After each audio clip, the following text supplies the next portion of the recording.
What's going on, players? In this video, we're going to talk about twins and some of the options and change-ups that the point guard and the eagle and the power forward need to read.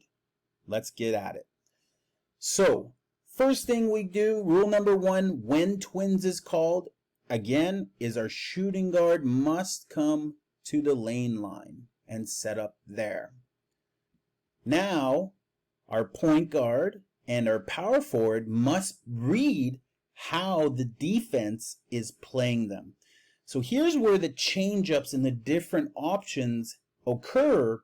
They occur based on how the defender is playing against this option. And we've encountered this already quite a few times. The first way we played it was the defender was playing the low side of the power forward, and it allowed the power forward to get the pass.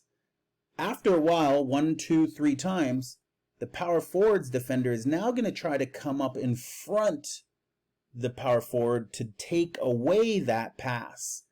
And because the center's help is inside, and maybe the shooting guard, we brought the shooting guard's defender inside, we may have a situation where it looks something like this.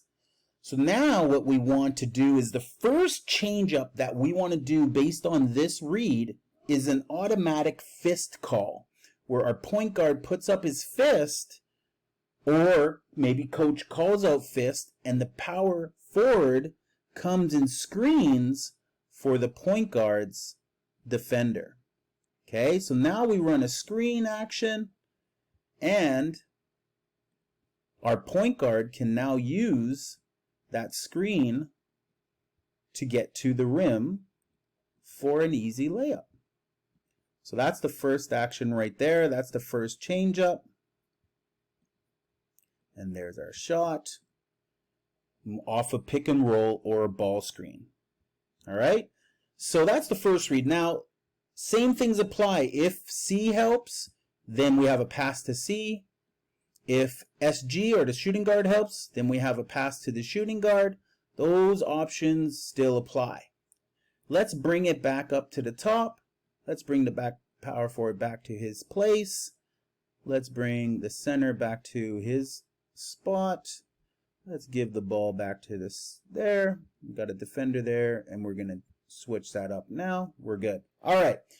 The next read that we want to look at is another option whereby we have the defender in a regular spot, okay, and the power forward shifts up to take the pass from the point guard, okay. Oh, we don't want that. Pass for the point guard. Bring that back over here. Boom. Okay. And now our point guard cuts for the handoff, but the power forward's defender bounces out to take that. So the power forward notices that his defender cheats over to stop the handoff. We can have a handoff fake at any time. The power forward can read that his check is cheating over. He can fake it and keep it to take it inside for his own layup. And there we go. Boom. All right, so that's a handoff fake, and that's always an option. It can be the first option. Again, it all depends on how the power forward is playing defense on his check. And let's put the point guard back to the top. All right. The next option that we may encounter is we'll set up our defense again. We'll put him back inside. There may be times where we come up and we are able to, we notice that our power forward is defending the front end, so we can't get the pass in, but we can run our fist action. So we set a screen, okay, and our defender now, we may notice that the point guard's defender is able to get over top of that screen as our point guard is coming across to use the screen. So the point guard will do will reject the screen and cross over and come back middle and be able to go inside or an in call for a layup. And there you go. And again, the same things apply. If the centers help, we have an option there. If the shooting guard or the eagle helps from there, we have an option there. Now, at every moment, our shooting guard is anticipating coming over to this side of the court. The reason the shooting guard aligns over here is at any moment he's going to need to come over to this side of the court, but he has to wait until this next action right here. So the next change up that can happen, we'll reset these guys, we'll put them back into twins, bring him back up here. All right, move him outside, adjusted, we're all set up. All right, okay, next option that can happen, our point guard's here, he's getting overplayed, is our eagle pass. These two now may adjust and clog the middle, protecting the hoop more. Or maybe he comes up a little bit and protects the hoop a lot more. Or maybe he's just not in position.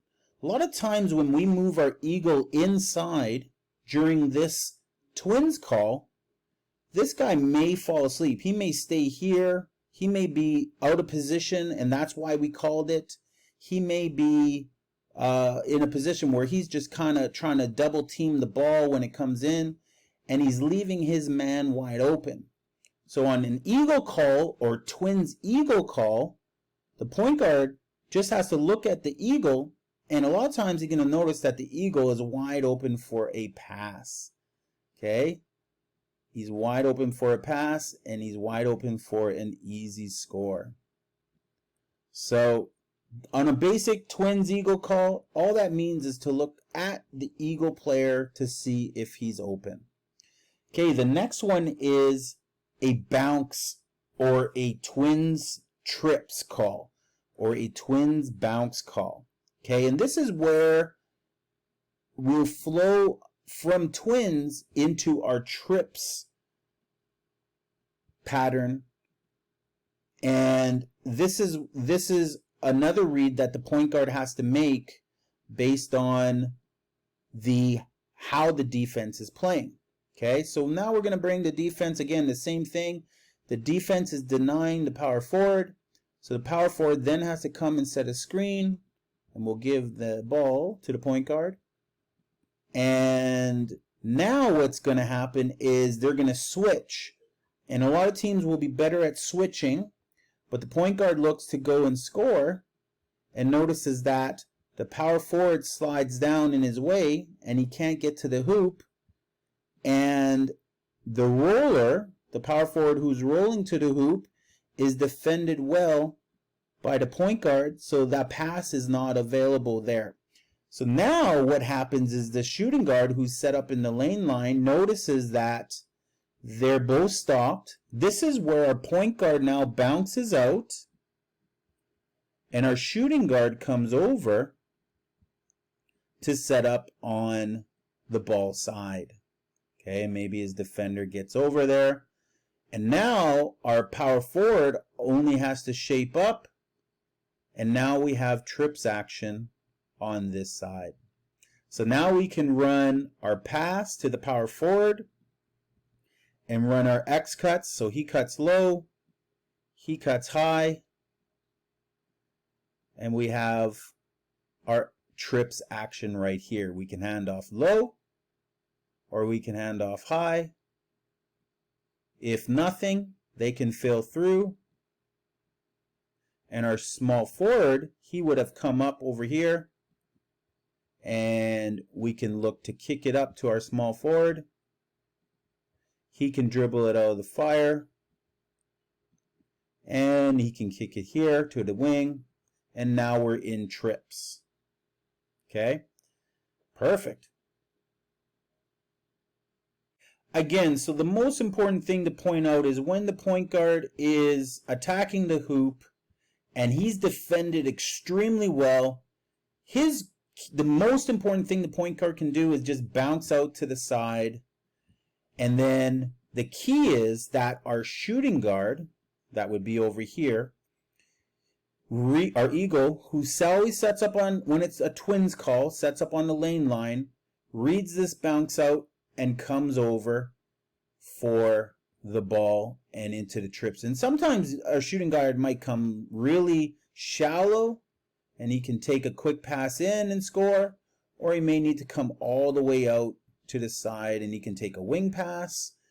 And now we're in our trips action, and we can now run trips from this side. So again, the defense dictates how our point guard is able to play. He can't get in because of good defense. He just simply bounces out. And we are in trips now on this side. All right, let's run through it and see if I can narrate this one. Let's go. All right, so our point guard, our power forward, sets a ball screen. Our point guard uses it and is able to get to the hoop. The power forward didn't defend. Okay, so now we're going to be able to do our handoff play. Our point guard looks for a handoff, but recognizes the power forward defender comes over, and we get a handoff fake out of that action. Okay, we're denying here. Power forward sets a ball screen. The point guard's defender gets over, so he rejects it and goes middle for the score. That's a great option. If the point guard's going to try to cheat over top, cross it over, go middle. Okay, so now maybe the shooting guard's adjustment, this would be like an eagle call. Maybe the shooting guard's sleeping and this not playing good defense. We can look to go straight to the eagle for the score, or to our shooting guard for the score, or a 2. Okay. Here's another one where the power forward is high, a pick and roll, but they switch well. Defensively, they play great defense. So we're going to bounce out there. Our eagle was on the lane line, and he comes right over, and now we're in trips. So now we can run trips. We can run our X cut, and there we go. And we can get the handoff off of that, or we can kick it out, and our small forward can bring it over, and we can run trips on the other side. Okay? So now we're putting our point guard back to the top. Going back into our trips action. And again, we're just talking here about the importance of our shooting guard, understanding that he has to come all the way over and make sure that he reads that if the defense played well, now we have to get over to the other side into trips formation. So the eagle has a bigger job in this, in twins. Once the play breaks down, whether it be a handoff or a handoff fake or a ball screen or pick and roll or a pick and roll reject, the eagle has to read that, okay, we just need to get over to the other side and run trips. And also the eagle has to read that sometimes he's just going to be wide open right here by the hoop. So by just shaping up and being here on our twins calls, he'll get a lot of passes and a lot of opportunities.